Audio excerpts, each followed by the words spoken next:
Because An Inspector Calls was set in 1912, the theme of gender is closely linked to power and plays a huge role in the attitudes and actions of its characters.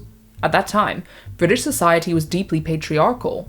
Women were not seen as equal to men, and did not have the right to vote or have positions of authority in the workplace.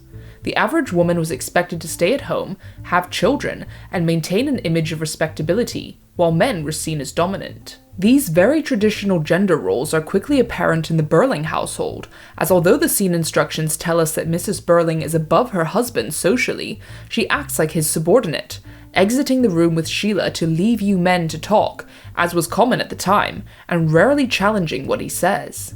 She represents the typical woman of that era who believed that men should be in charge and that women should not get involved in their business. The men in this play share a similar mindset, as they are dismissive of the women's opinions and lean into stereotypes about them. Mr. Birling, Eric, and Gerald have a conversation which highlights this, as Eric says about clothes, "Women are potty about 'em." Mr. Birling continues, "Clothes mean something quite different to a woman. Not only something to make 'em look prettier, but, well, a sort of sign or token of their self-respect." To which Gerald responds, "That's true." Stereotypes like these are patronizing towards women, assuming that they are vain and only concerned about what they look like. However, at the start of the play, Sheila plays into their idea of women, with no power or voice of her own. She has her whole life laid out for her by her parents, including her engagement to Gerald Croft, who is a wealthy business rival of the Birlings and will boost their social status. Women from upper-class families were treated as bargaining chips, as marriages were often purely transactional rather than based on love. This idea is highlighted by Mr. Birling's engagement toast, "to lower costs and higher profits." Sheila is totally fine with this, however, as that is how she's been brought up, and therefore she doesn't know any better.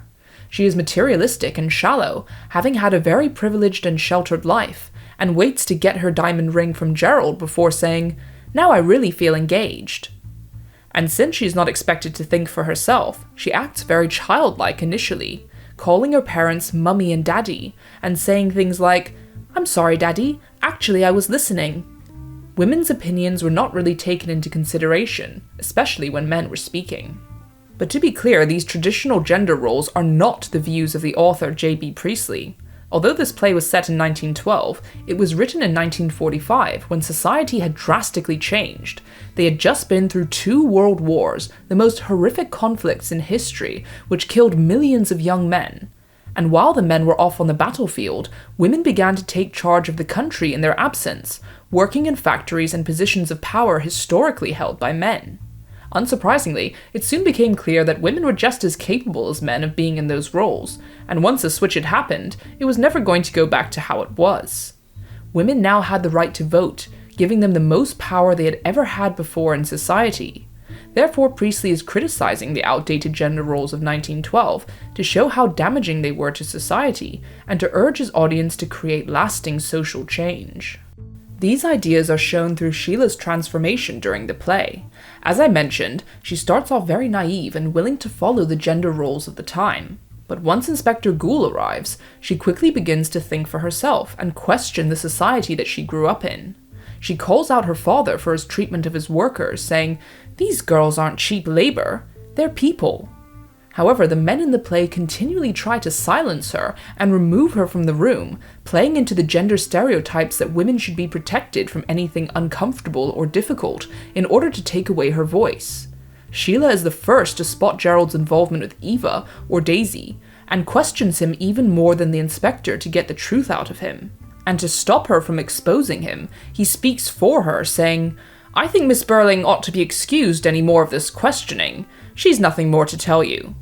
But now that Sheila has been switched on, there's no going back, and unlike Eva, who is doubly oppressed by her class and gender, she at least has upper-class status on her side, and is therefore able to reclaim some of her power by breaking off their engagement and giving Gerald back his ring. This is a very important moment because it symbolizes her rejection of the traditional attitudes towards gender and marriage held by the older generation like her mother.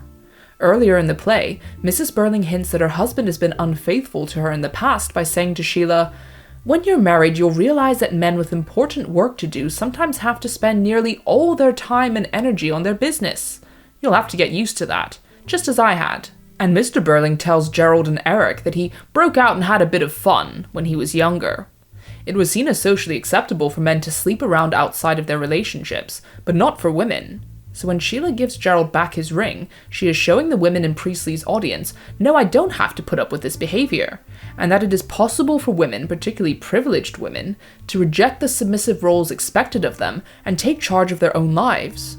She represents hope for the future, in the form of a younger generation that is more open to gender equality and change. But while Sheila is the champion of the younger generation, her mother represents the older generation of women who actually promoted the systems which oppressed women. She was born into money and status, and has a respectable position in the community as a prominent member of the Brumley Women's Charity Organization, a role which was considered socially acceptable for a woman to hold. But rather than use her influence to help women who are desperately in need, she exacts strict moral standards based on prejudice and blames Eva for her own misfortune. She says over and over that she only had herself to blame.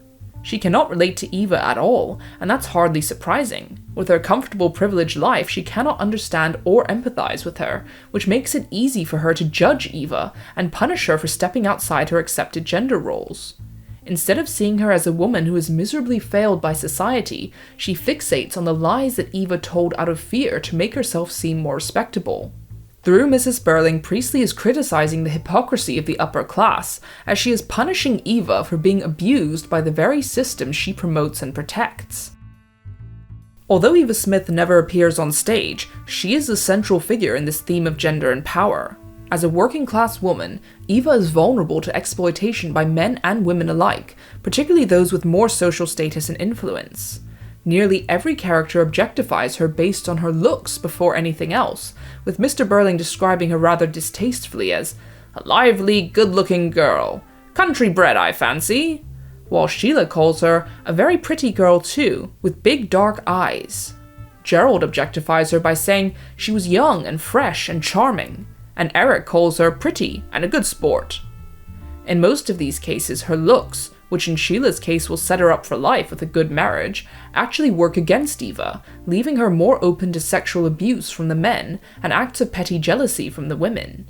But despite her string of misfortunes, Eva is not portrayed as a pathetic figure. She is outspoken, smart, and sticks to her morals, traits which contradict traditional views of femininity. She organizes the factory strike and is not afraid to question Mr. Birling about the unfair wages he pays his employees, which leads to her being fired for having too much to say.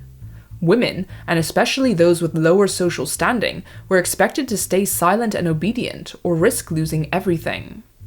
As we know, Eric forces her into having a sexual relationship, describing himself as being in that state when a chap easily turns nasty. This is a euphemism for rape, as he used his power to scare her into having sex with him. And while men were used to wielding their power without consequences, it was the women like Eva who had to pay for their actions, as she ended up unmarried and pregnant. There was huge social stigma for women who got pregnant outside of marriage, and instead of receiving help when they needed it most, they would have been shamed and seen as outcasts. This is why Eva lied when she went to Mrs. Birling to make her story seem more respectable. She represents the countless unnamed women who suffered from the imbalance of power by men who dehumanized them and believed they were entitled to use them however they wanted. But although the theme of gender and power is explored in this play, none of the characters are really confronted about their sexism, and they don't seem sorry for it either. This is because it's not really the focus of what Priestley was trying to say in An Inspector Calls. His main message was about social responsibility, which is the primary theme in this play. And if you want to understand it fully, you can watch my analysis video on it linked below. See you next time!